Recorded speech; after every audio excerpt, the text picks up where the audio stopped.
정시의 사주명리 제114강은 고란살 편입니다.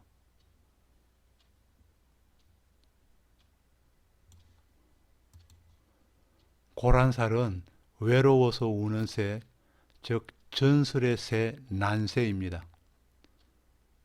여기서 난새는 옛날의 개념이며 시대가 바뀐 지금은 싱글 만능주의에 뛰어난 새의 의미로 보아집니다.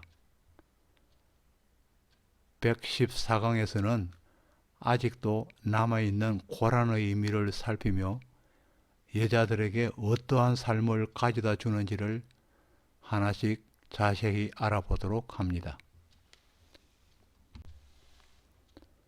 고란살에 대하여 알아보도록 합니다. 고란살은 외로울 고 그리고 난새 난자를 써서 외로운 새, 또 홀로 우는 새, 일명 신음살, 고독살, 공방살이라고도 부릅니다.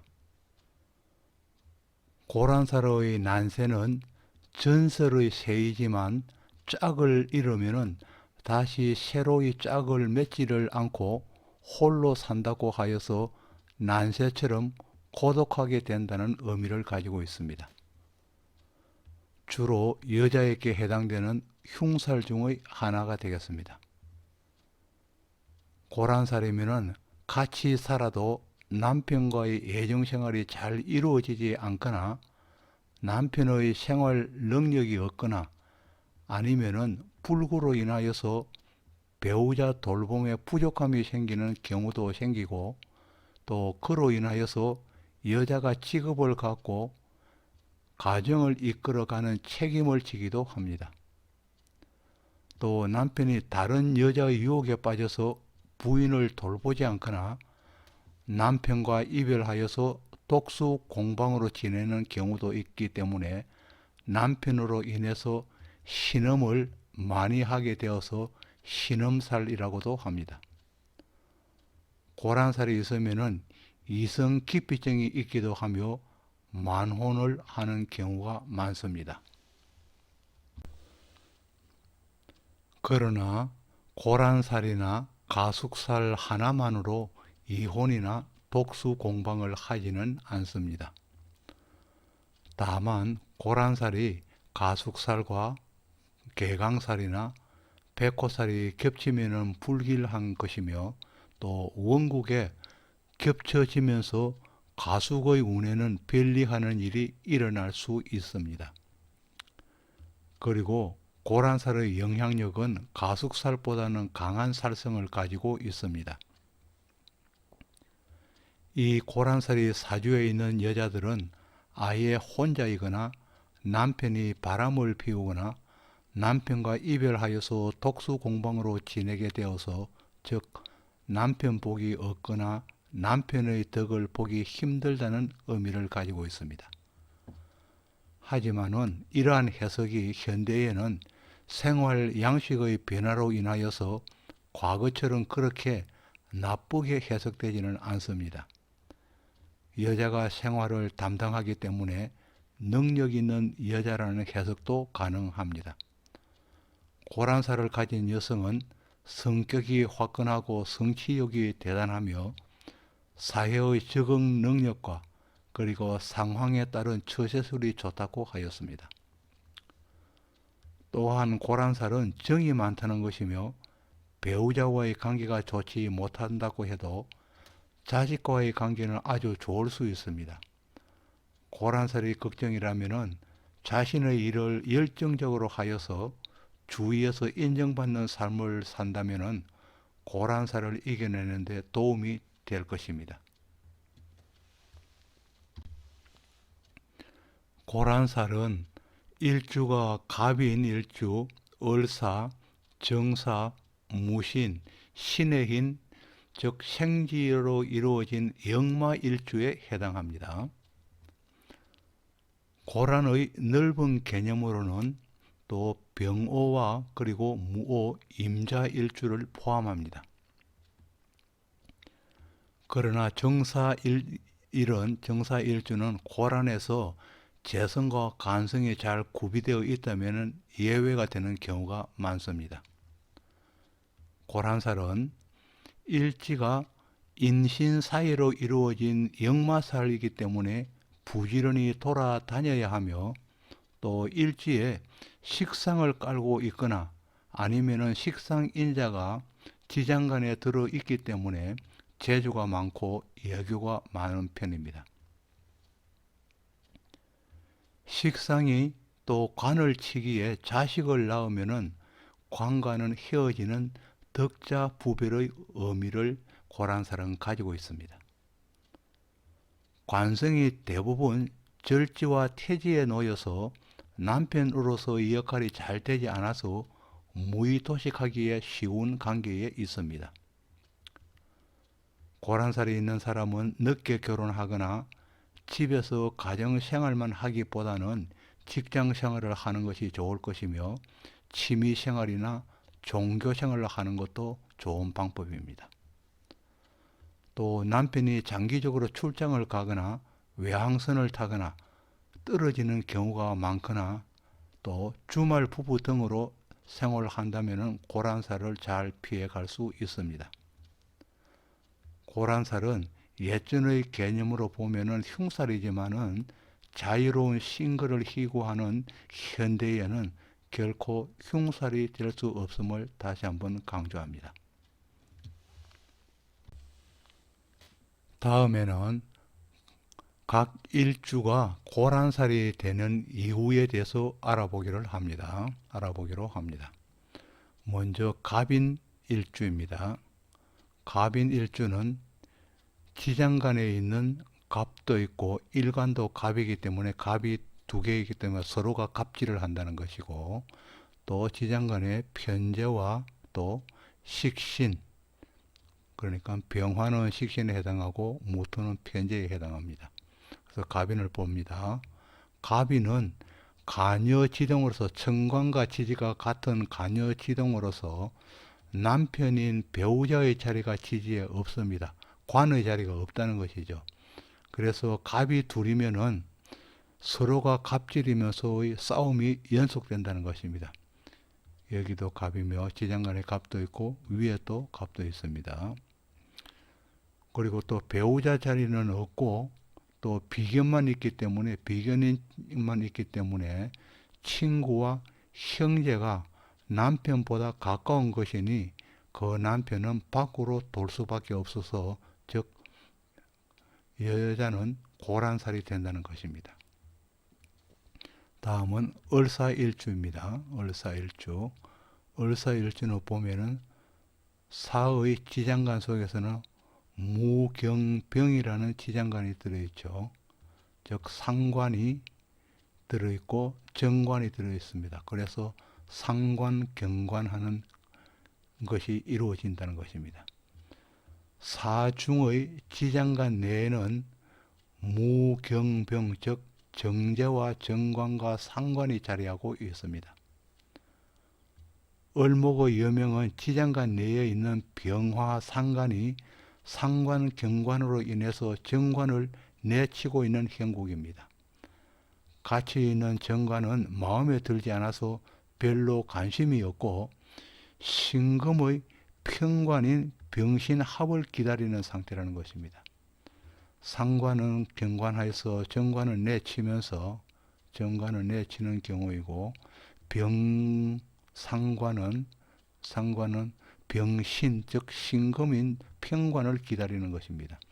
정관이 아니라 병신합의 평관을 기다리는 것으로서 고란살이 된다는 것입니다.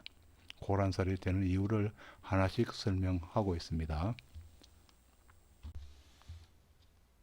병호일주의 여명은 양인으로서, 병호일주의 경우는 급제가 있는 것이죠. 급제는 양인입니다. 양인으로서 강성을 나타내는 것입니다.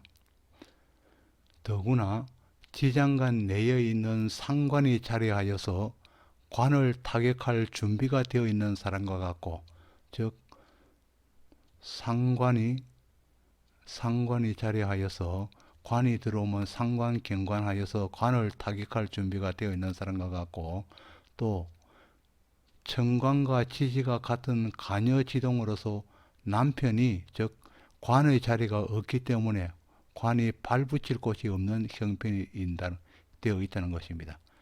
그래서 또 비견이 있기 때문에 감보다는 관의 자리는 없고 비견이 있기 때문에 감보다는 형제 친구가 더 가까운 사람이니 남편과는 멀어질 수밖에 없고 또 관의 병오의 관은 해자에 해당하죠.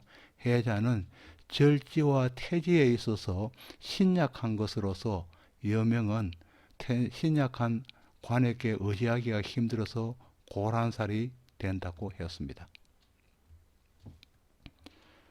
또 정사일주 여명인 경우입니다. 정사일주는 또 간여지동 마찬가지죠. 병오와 마찬가지로 간여지동 즉 청관과 지지가 같은 화기로서 같다는 것이고 간여지동으로 일간의 세력이 강하니 배우자를 배타하는 것이기도 하지만은 지장간 내에 관인 남편의 자리조차도 없는 것입니다. 정사일주도 지장간 내에 상관만 있지 관의 자리가 없다는 것입니다. 여명에 또 양인이 함께 하면은 양인은 급제가 있다는 것이죠. 양인이 함께 하면은 남편인 배우자는 밖으로 놔둘 수밖에 없다는 것입니다. 병호와 마찬가지로 상관이 미리 자리하여서 관을 내칠 준비를 하고 있는 형상과 같고 또 관성인 해수와 자수는 절지와 태지에 놓여서 신약한 편이니 꼭 마찬가지입니다. 병어와 정사는 해자가 즉 신약한 해자가 절태지에 있기 때문에 신약한 편입니다. 그래서 관으로서 인정받기 어려워 여명은 혼자 성향인 것으로서 고란살이 된다고 했습니다. 다음에는 무오일주의 고란살에 대해서 알아보도록 합니다. 무오일주는 병오일주나 정사일주와 같이 양인이 자리하여서 강성인 면을 나타내고 있습니다. 정인과 그리고 편인도 인성의 도움이 강하게 발동하여서 나를 돕고 있어서 아쉬울 것이 없으면서 즉 무오일주죠. 무오일주의 경우에는 병화인 편인과 그리고 정화인 정인이 전부 인성으로서 나를 돕고 있기 때문에 아쉬울 것이 없다는 것이고 또 아쉬울 것이 없으니 혼자서 자유분방하기를 원하는 스타일이 되었다는 것입니다. 또 자칫하면은 강한 병정화 하기에 의해서 관인 즉 목기가 간이 되겠죠. 무오일주의 경우는 목기가 간인데 관인 목기가 분목이 될 수 있기에 차라리 스스로 위험이 없는 자유로운 고란을 자처하는 것과 같다고 했습니다. 다음에는 무신일주를 보기로 합니다. 무신일주는 신중에 무임경의 지장간이 있는 거죠. 지장간이 있어서 비경과 편재와 식신이 자리하고 있습니다. 또 무신일주 자체는 여러 남자를 비교하면서 고르고 또 고르는 선을 그러니 많이 보는 것이 즉 무신일주입니다. 고르는 스타일이라는 것입니다. 더욱이 또 갑을목은 무신일주에서 갑을목은 관성이죠. 갑을목 관성은 신금에서 신에서 즉 절태지에 있어서 약하다는 것입니다.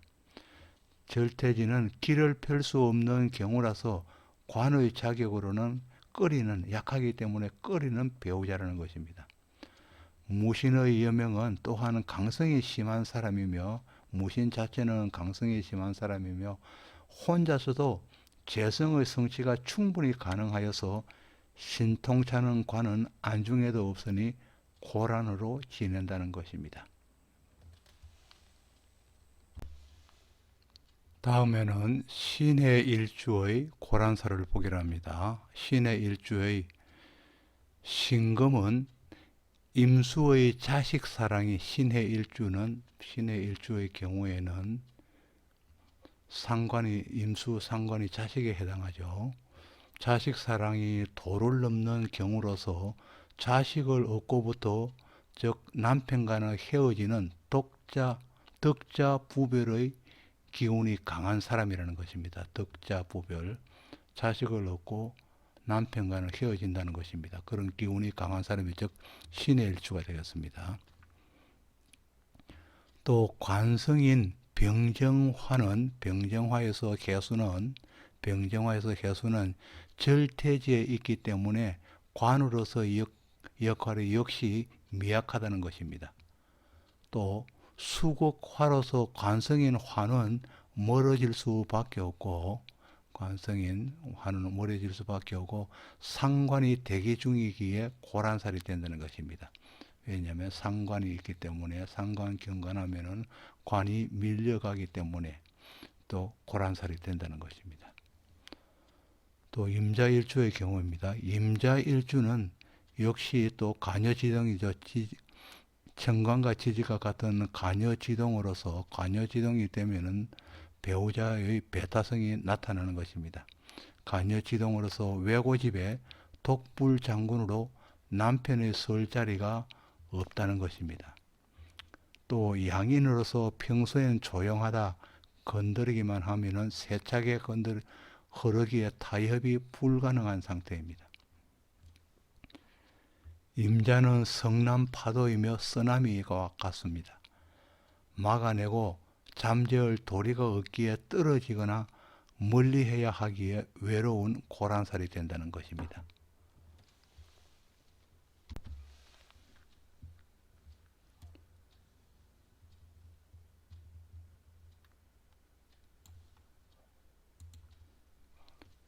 지금까지 정시의 사주명리 제114강 고란살에 대하여 알아보았습니다. 여러분에게 구독을 다시 한번 부탁합니다. 지금까지 시청해 주셔서 감사합니다.